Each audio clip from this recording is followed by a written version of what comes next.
Hi, I am doing a video on frugal living and in particular food shopping. So to be frugal or to live frugally is to spend less than the average consumer, making money stretch further and to save money and actually put it aside too. At the moment I am doing the most I possibly can, but I'm still learning, and once you feel like you've exhausted all possibilities, there's usually one or two more that you can explore. So when it comes to food shopping, I do a combination of things. So I personally have money at the end of the month or at the start of the month, and I split it a few ways. So I am fortunate to have the space to be able to store things. So at the start of the month, I will have a section of money that I use to spend for a month shop. And the month shop is done at Sainsbury's. It's done at a bigger store. And here I just get almond milk, baby milk, and say 4 to 5 frozen meals and some frozen veg, so that if I don't have time to cook from fresh or the unforeseeable happens that could not have been expected, then I know I've got some food just in case. So I also buy some baby foods there. So although I cook my own from fresh and I freeze it and everything like that, I also buy about 6 pouches because some places don't have the vegetarian options, and I like to have a little bit of a selection to see what my baby likes and to get them used to different flavours. So why I do this is this saves trips to a big supermarket every single week, because it involves driving in my car, going around all the aisles. It takes up a lot of time and I'd rather be doing other things. So I usually save around 130, 150 for this in particular, and then I store them. I also sometimes do this online too, so I don't have to go into the store and fill up our big huge trolley with stuff, and that makes it even easier. One key thing we have done as well is we have cut back on water. So we live in London, and while I'm no stranger to using tap water, sometimes some of the family uses bottled water. So we switched from buying cases load of Evian to simply cutting down bit by bit different brands and also buying a Brita filter jug. And then I buy the filters and one will last a month. And I'm experimenting with that. Another thing you can do is you can go to a mini mart or a corner shop, like a world food store, and they will sell trays of beans and tomatoes in cans. So instead of buying one each time or buying a set of 4, you can buy a pack of 6 or 12 for less price than you'd find in other shops. And that's something I'm exploring because we are using Jamie Oliver's vegetarian cookbook and it's going really well.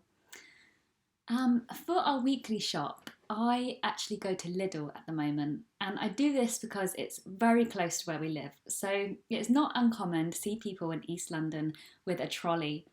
And I have a trolley and I simply go and fill it up, and if I have to buy more things, then I have to buy more bags. I don't really want to do that, and it's a lot to carry. So I keep it, if I can, to one trolley. Lidl and other places actually, Sainsbury's does this, have these bags now that you can reuse and put your vegetables in. And it doesn't matter which shop you got them from, you can just reuse them in the store, and when you're at the till, let them know that that's not from this store. And they're really useful. I have 3 rules for food shopping.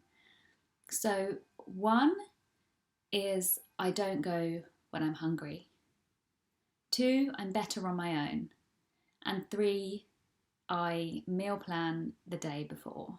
Ideally, I'd like to plan on a Sunday, ready for Monday, but it never usually happens. I tend to meal plan on a Monday, ready to shop on a Tuesday, for example. I really like the free sheets that you can edit from Minimal Mum on YouTube. And I was using those each week and I really enjoyed printing them each week. However, since then, our printer has died. And I'm on the way to fixing it, or I'm on the way to saving for a new one because I really like the freedom of printing. Anyway, so these sheets basically had the titles of the aisles that you'd find your products in. So you'd have on your numbers sheet, like a spreadsheet, stay with me, you'd have dairy, vegetables, protein, carbohydrates, all that kind of thing. So that made it easier because I could simply highlight what I'd usually buy, like an inventory of everything that's in the kitchen that I use to cook with. So that when I go to the store, I can quickly see I've highlighted bananas, get that, I've highlighted cucumber, get that. And it really took the difficulties and it made it much more easier just to simply shop, going from vegetable aisle, dairy, frozen. And it took away the impulse to quickly look in that aisle, or just potter around the aisles because I can't do shopping that way either.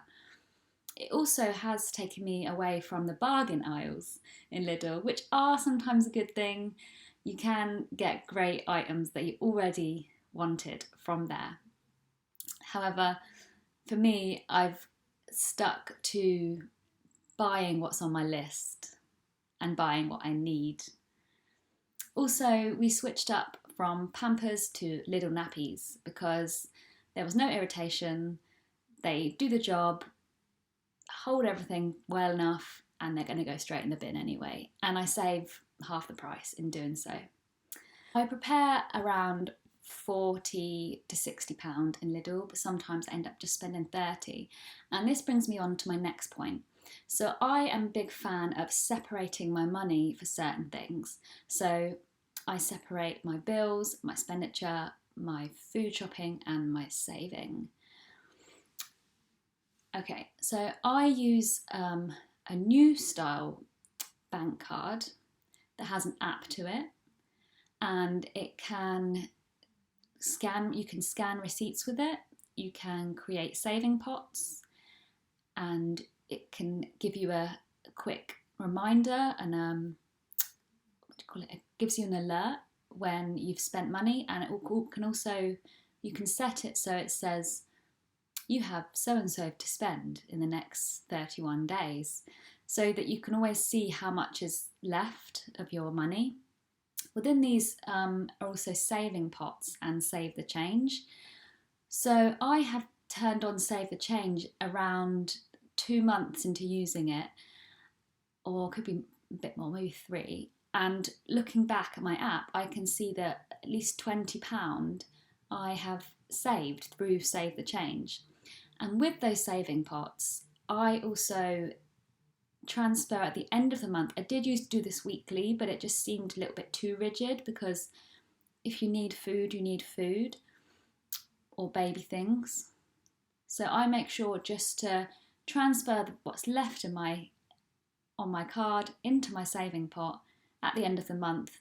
I don't let the money roll over to the next food shop. I like to have that money just set aside to save. And I started with 2 saving pots, one for Christmas of this year and one for a joint fund for us. And at the start, the joint fund was for dates out, but now it is going to be more of a sinking fund where we can have a joint savings together for anything that comes up. So that card is Monzo. There are others around, but I like that one a lot because I can transfer money as well from it to other accounts, whereas I can't seem to do that with Starling. Thank you for watching today's video, and I will bring you some more frugal living tips soon.